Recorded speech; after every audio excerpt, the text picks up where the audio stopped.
Student রীতি ক্লাসরুমে তোমাদের সবাইকে স্বাগত। আজকে তোমাদেরকে দেখাবো অষ্টম শ্রেণীর প্রথম পর্যায়ক্রমিক মূল্যায়ন থেকে ভূগোল বিষয়ের 7 ও 8 নম্বর মডেল সেটটি।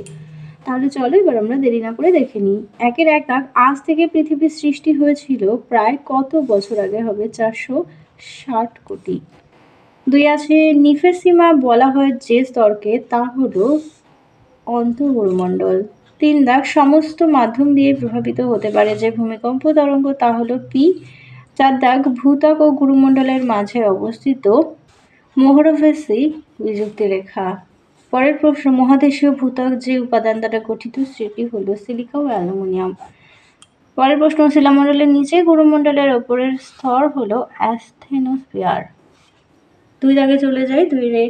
1 দাগে আছে বজ্রপাতের দেশ বলা হয় ভুটানকে, আর সার্কের সদর দপ্তর অবস্থিত কাঠমান্ডুতে। এরপরে নির্দেশ মতো উত্তর দাও। 1 দাগে আছে জাফনা হলো পাকিস্তানের একটি বিখ্যাত শহর, অশুদ্ধ। 2 দাগে আছে প্রাকৃতিক গ্যাস উৎপাদনে ভারতের কোন প্রতিবেশী দেশ বিখ্যাত? বাংলাদেশ। চলে যাই 3 দাগে। 3-এর 1, নেপাল পর্যটন শিল্পে উন্নত কেন? দেখলাম পয়েন্ট দিয়ে রয়েছে।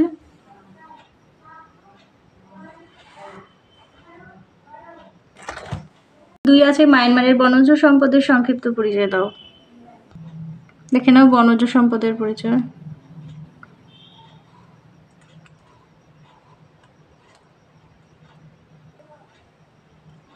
এ পর্যন্ত।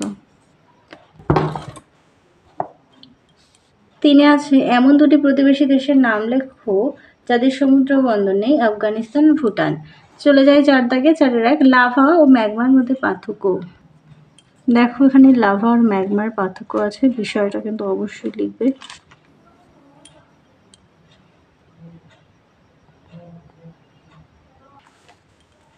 এরপর আছে ভূমিকম্পের পিএসএল তরঙ্গের বৈশিষ্ট্যগুলো লেখো।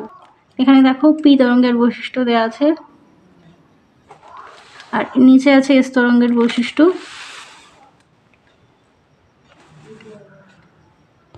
আর এখানে এল তরঙ্গের বৈশিষ্ট্য।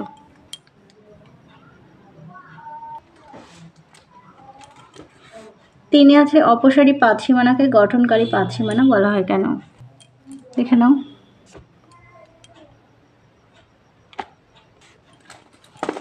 পরের প্রশ্নটি দেখো, মনে রেখো সুনামি শুরুর পূর্বাভাস পাওয়া গেল, তখন তুমি কি করবে?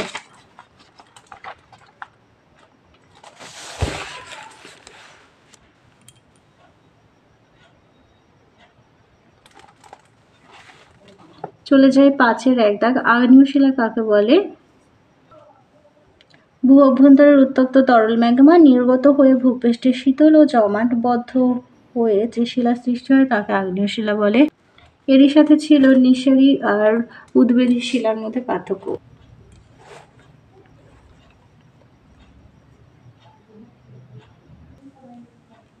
দুই দেখা যাচ্ছে ভূমিরূপের উপর শিলার প্রকৃতির 3টি প্রভাব।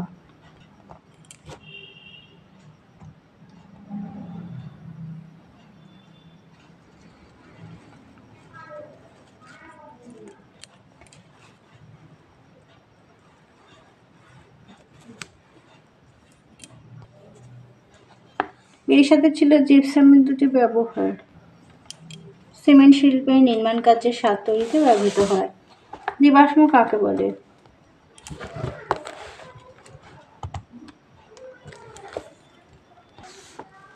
পাললিক শিলার বৈশিষ্ট্য।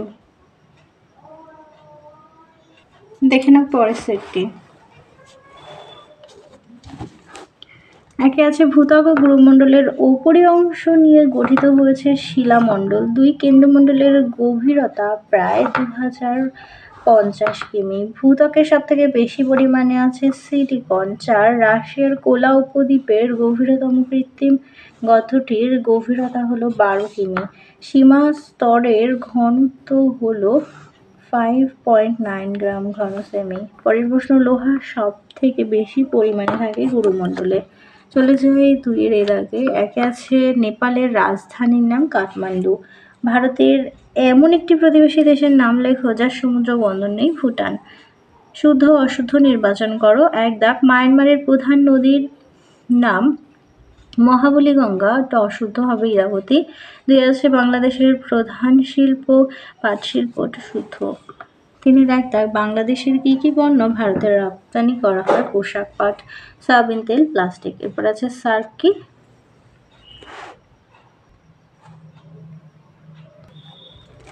পরের প্রশ্ন দেখো, নেপালের পর্যটন শিল্প সম্পর্কে আলোচনা করো। এটা 7 নম্বর মডেল সেটে ছিল, দেখালাম না। এবার আছে পাঁচ সঞ্চালন আমরা বুঝতে পারি না কেন। 2 দাগে আছে সক্রিয়তার ভিত্তিতে উদাহরণসহ আগ্নেয়গিরির শ্রেণীবিভাগ।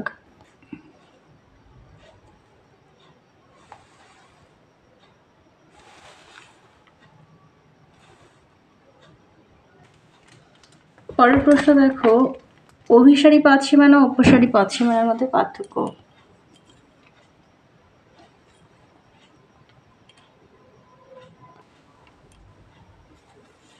পাঁচের 1 শিলাচক্রের সংক্ষিপ্ত বিবরণ দাও।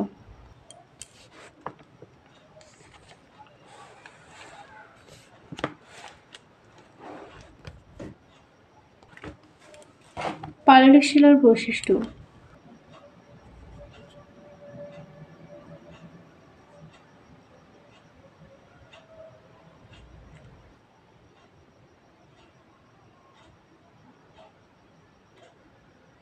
এরপরে আছে রূপান্তরিত শিলার বিশেষত্ব উল্লেখ করো।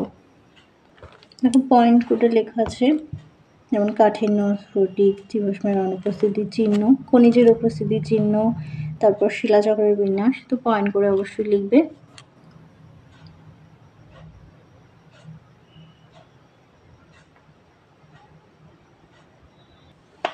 তাহলে চলো তোমাদের 7 ও 8 নম্বর মডেল সেটটিও সমাধান করে দিলাম। ভিডিওটা ভালো লাগলে অবশ্যই লাইক করো। তোমাদের 8 নম্বর মডেল সেটটাই ছিল শেষ মডেল সেট।